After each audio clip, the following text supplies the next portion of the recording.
Welcome to the Heavy Spoilers Show. I'm your host Paul, as always, joined by your boy MT. We haven't Gang, done gang. weekly breakdowns of Andor, but I thought we'd just do a big video. We've done an Ending Explained. I've done a Rogue One breakdown, and now we're doing another one to make up for it. And we're going to keep doing Andor videos every day, so you get off my back about it. But I'm here with MT. You've Hey, what's going on, man? yeah, how's it going? It's good, it's good. Yo, and that Andor finale blew my mind. Blew my mind. Blew Yeah. it. Well, let's just start there. I'm gonna say it straight up. Yeah, you guys, we're not actually able to produce 50-minute long breakdowns of stuff a second after an episode ends. So often we get early access to stuff.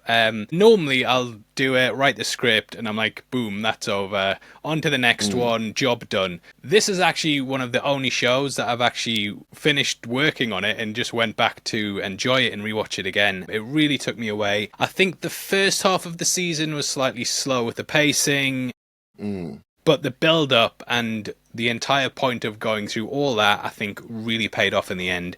And what we ended up with was a spectacular finale that I've just hit me on a number of levels. I think, yeah, it was fantastic. I think the sequel, well, the trilogy here of Andor Season 1, Andor Season 2, and Rogue One, I think you put them three together and it's just an incredible Star Wars journey. But what are your thoughts? I think I kind of know them from what you said. Bro, like, this last three episodes was, like, so worth that slow build-up of the first half. Like, they set it up so well, and the payoff was so nice, especially with Bix. Like, I wanted Bix to have, like, a happy ending, and she got it. And I was like, yes, finally! And they give us a little surprise at the end, which was a very super dope. Also, super spoilers ahead, by the way. If you guys aren't prepared for that, we're gonna spoil the hell out of this thing. But yeah, no, like If this. only there was some way to know.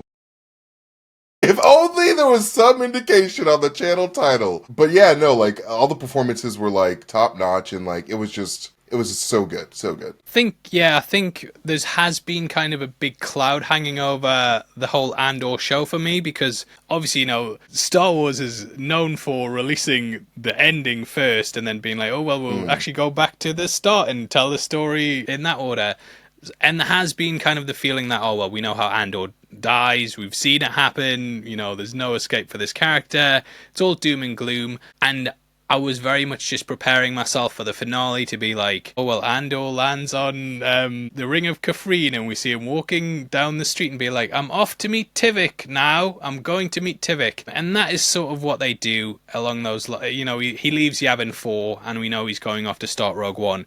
But just that final image of Bix holding the child, it just really, really hit home for me. It kind of sums up everything that Andor's fighting for, why he's doing all of this, and it ushers in a feeling of hope for the future. It's very akin to Luke looking out over those twin sunsets and feeling like the future can make a difference. Because I actually believe that children are our future, and if you teach them well and let them lead the way, they're the ones who basically run everything. So ending on that hopeful note, fantastic. But it wasn't all nice stuff. There was a lot of bad things that happened as well. Obviously, we know Luthen was going to have to die. So starting off at the first big thing that is kind of around this finale in those three episodes, what was your feeling like when Dedra just showed up at the shop? I was nervous but excited because like we have not seen those two interact pretty much at all this entire series. And so like when we got the ring out the door, I was like, I hope it's Dedra. Because like they were talking about her and like her knowing about Luthen, and she showed up. I was like, oh my god, it's about to go. So I thought Luthen was going to like use that knife to kill her right then and there. Like I thought it was going to be a showdown like right there. But Luthen just he took one for the team. He was like, all right, well, team's up. Time to take myself out. And I mean, where respect is due, man. Because like I don't think I have that much commitment for anything like that. That's crazy. But what'd you think of that? What'd you think of their scene together? Obviously, I'm a big James Bond fan, and they have a thing in a lot of those movies where the villain and James Bond meet early on, and it's kind of very polite. They're not like fighting straight away. They'll either play like a game of cards or like Goldfinger, where they go and have the golf game. And it kind of had that tone to it. It reminded me a lot of Inglourious Bastards and the start of that, when it's all very polite, above board, but something in the scene's going to happen that kind of sets these two against each other. I still don't know how she found out about it. I kind of took it that they'd been spying on the mole the entire time and were just waiting for him to getting to a point where basically he revealed his contact, and obviously, he met Luthen in public, and then they can kind of put two and two together and then go after him. I'm sure it'll be cleared up by now. I mentioned this in my Ending Explained as well. But that's kind of how I took it. And then it was still a nice surprise seeing her turn up. I like that they didn't out and out explain how she found out. It was just kind of Luthen going to the shop door, and then she kind of spins around as like, I've always passed here and wanted to come in. So brilliant handling of that. And then Dedra, of course, gets screwed over herself. And then she's thought to be... And where she ends up as well, it's very full circle. I was going to mention Ironic. this in... Yeah, exactly. Yeah. So she grew up in an orphanage, I believe.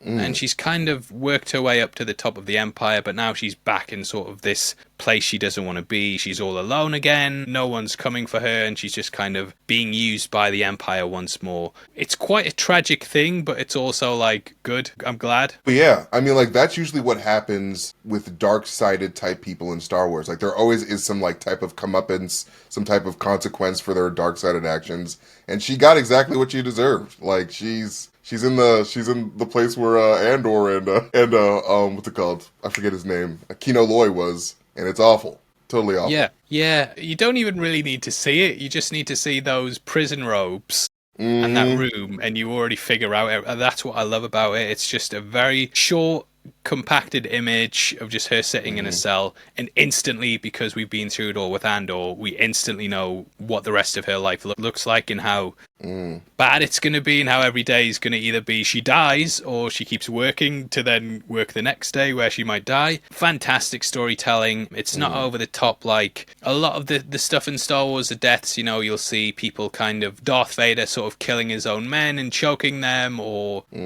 the Empire betraying their own people and murdering them. But I think just to have her put in a prison, it's even more damning. It's very suffering. Yeah, exactly. There's just sheer torture there, and that she's lost it all, and she's probably not getting out of it ever. Which I thought was fantastic. I do have a question though. Do you think that there's a small chance that Dedra could be radicalized and join the rebels in the future? Maybe, yeah, maybe. I mean, ever since Rogue Squadron, I don't know if you guys remember it, but there was a level on that. And this was the first time I learned that people defected from stuff, which was you had to basically go in and get like a TIE fighter pilot to join the rebellion and kind of fight everyone off. And I've always kind of felt that way. Bodhi was one in Rogue One. And I think that would be quite an interesting way to take things. There's obviously a lot of characters in the show who don't, that they're still alive at the end of the series, and they don't show up in the original trilogy. So I do wonder if things like, Andor and Bix's kid, if that's going to spin off into something. Claire's another one as well, who I think is quite an interesting character. I love her so much. Yeah. Like, it is absolutely insane that actress has no previous acting credits. Like, she is really so good in this role. Like, she just knocked it out of the park. Like, I love her so much. Sorry. Yeah. And just kind of her whole mission at the end, which is just having to kill Luthen, who saved her life. But it's what he would have wanted. He's kind of, obviously he's tried to do himself in the store, and she knows that he wants to die, and if the roles were reversed or something, he would have to go in and do it to her. I just think that's such an incredible arc to give a character, and it kind of speaks to a lot of the shades of grey that were sort of discussed in Rogue One, because before that, Star Wars was very black and white. And I remember going to see Rogue One for the first time, and then when Andor shoots his contact Tivik at the start, because it's like, well, you're not going to be able to climb out of here, and you're going to snitch. You're going to tell all the Empire everything. It's a sort of similar thing to that, and I really like that they had this relationship where we know they've been close throughout the last two seasons. We get to see her childhood and how she and Luthen met, and him kind of being as part of a kill squad and then deciding against that, and then her having to basically go in and euthanize him. Fantastic storytelling, I thought, and just the perfect way to kind of show the sacrifices that Luthen was making. I think that speech he made in season 1, where he talks about how he's never going to get to see I'm going to butcher it, but something about getting to see the sun or something. Yeah. A nice time. He's like, I work for a sunrise I'll never get to see, or something like that. Yes. Just having that, and him knowing the whole time that was going to be the case, and then her going in. Like, he even could have left with Mon Mothma, but he decided to stay behind. And I even thought Mon Mothma's role was good. Like, what were your thoughts on her? Because I know people call her pointless, but I think her role is a bit more important than that. No, like watching her, like her struggle in the Senate and like her whole like what she was doing to hold things down, and like I feel like that's super important to establish the character of Mon Mothma, because like there's different types of rebellion. Yeah, you can shoot all you want, but like you could also use your voice in the Senate, like Congress people are supposed to do, to defend their people. And like, she used it. Like while everyone was like towing the propaganda line and like looking out for their jobs, she was like, I'm gonna risk my own life, even though like immediately after this, people are gonna try to shoot me. But like, man, like it is. I think that like a character like Mon Mothma is very necessary, especially like these days all over the world where people are like rising up and like against their governments or whatever. Like it's super important to like have inspirational fictional characters like that. So I loved her in this series. Yeah, and I think you do need people in government who can lead as well. You can't just have rebels taking over with and just going out in every kind of aspect of a rebellion. I think is well represented in the show, and that's kind of why we focus on so many different walks of life. You've got your Saw Gerrera character, who's kind of an extremist, and his name alone is actually based off Che Guerrero. And then you've got like Mon Mothma, who's more established and is a political figure and kind of knows how to work the diplomacy stuff. And I think what the show does is it's a fantastic telling of how there's lots of different sides that it takes to build a rebellious movement. And I think that the series also kind of shows how it's not normally just one inciting incident that kickstarts a revolution. It's normally lots of little things, and even the sexual assault with Bix, that's probably going on lots of different planets, and people get fed up. They don't necessarily hear the first bad thing that's happened and think, right, we're kicking off now, it's all starting off. It's normally kind of a spiral where lots of bad things happen one by one, and slowly people start to rebel against it. And that's kind of a fantastic thing that I think is part of the show and why it's working so well. It's a Star Wars show, but it's also one that I think you can definitely apply to lots of different things. It's basically a study of social movements, and I think it's going to be one of those things that's an evergreen series and concept, because everything can still be applied to everything, because it just works on those kind of levels where it's taking archetypes of themes and applying them rather than being like, this is only relevant to today. Right. It's definitely going to be a timeless series for sure. And like, it's the perfect appetizer for the original trilogy. Like, it's like, if I was going to show someone Star Wars for the first time, I might show them Andor, maybe. I'd be like, hey, like, check this out. Like, check out how the Empire sucks and all these people are suffering. And then watch the original trilogy and watch the hero save the day. Yeah. Like, it's perfect. Yeah, and it's maturing with the audience, which I think Star Wars needs to do. It has kind of died out in terms of the general interest, and I know the viewing figures for Andor are quite low.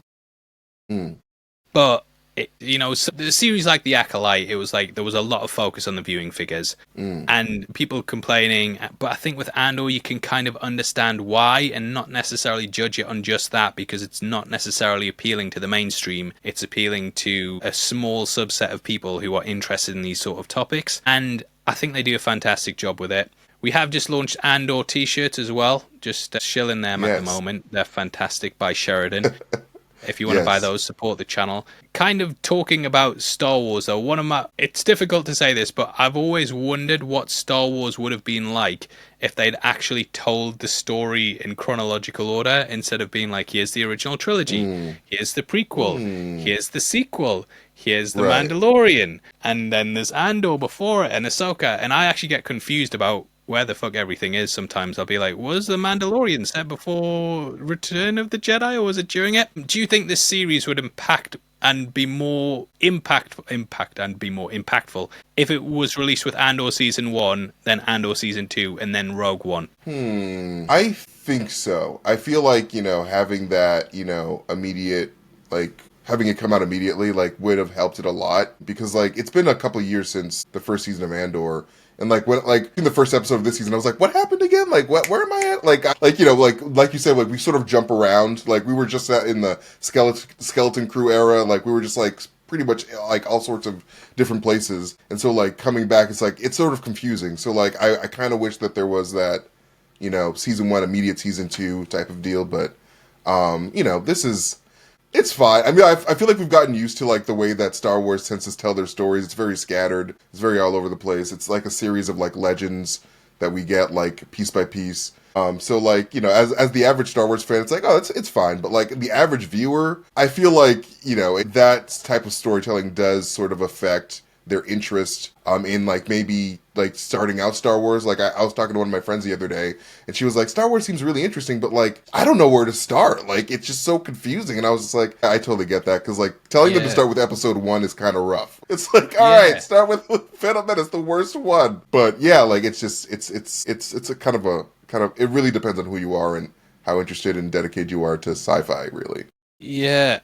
I tend to say start at A New Hope, but now I might be like, well, start at Andor and then work to Rogue One and then go into A New Hope because it goes in nicely to it. But then Andor, you're going to be like, well, who the fuck are all these characters? Why is the Emperor so bad? So I really don't know. I think that's where Marvel succeeds over Star Wars in terms of like Marvel is very chronological order, and sure they'll do something like Captain Marvel or Black Widow, but it's normally has a part of it that's going to tell the next story, like introducing Captain Marvel at the end of Infinity War, and it's like, well, who is this? And then Yelena Belova and Black Widow. So even when they do prequels and go back, it's kind of for a reason. Whereas Star Wars, Right. like, we kind of know the basic story already, and like we always know Andor's going to die, get the Death Star plans, Luke's going to get them, blah blah blah blah blah. So I don't know if that necessarily works all the time, but look, this is the way Star Wars is being told, and we've got to get used to it. But yeah, fantastic finale. I know some people complain about the pacing, and I was talking to Greg about this, and he was actually saying, like, a lot of the people he speaks to who don't like Andor, they'll just say, like, I don't get it. I just don't understand it. I don't really connect with it. So I don't think it's necessarily for everyone, but for me, who was invested, I thought it was fantastic. I definitely agree. It's definitely not for everybody. Some people like, you know, more simplistic narratives, which isn't a bad thing. Like some people got like things to do. Some people are like cleaning at the same time while they're watching TV. So it's just like different types of narratives are for different types of people. So like I get that, but like for me, who loves the Star Wars universe like you, it was perfect. It was literally one of the probably the best piece of Star Wars media we've ever gotten. And Since that's the the last one. since the last one. But yeah, like I freaking love this show. It's a masterpiece. Yeah, me too. Well, I think that's about everything. So yeah, if you're watching this without seeing Andor, like what the hell's wrong with you? But go watch it. And yeah, thanks for joining. Buy a t-shirt as well. Yeah, don't be Yes, mug. these t-shirts are so good. Yeah, they're so good. Actually good. This time around, we tried. Yeah. So shout out to Sheridan on that one. Thank you for joining us. Thank you, MT, for dropping in. I know you work here anyway, but thanks for stopping by. And yeah, hope you guys enjoyed it. If you want something else to watch, we've got an Andor video on screen right now, and Rogue One is coming this weekend. So yeah, thank you a lot, and take care of yourself.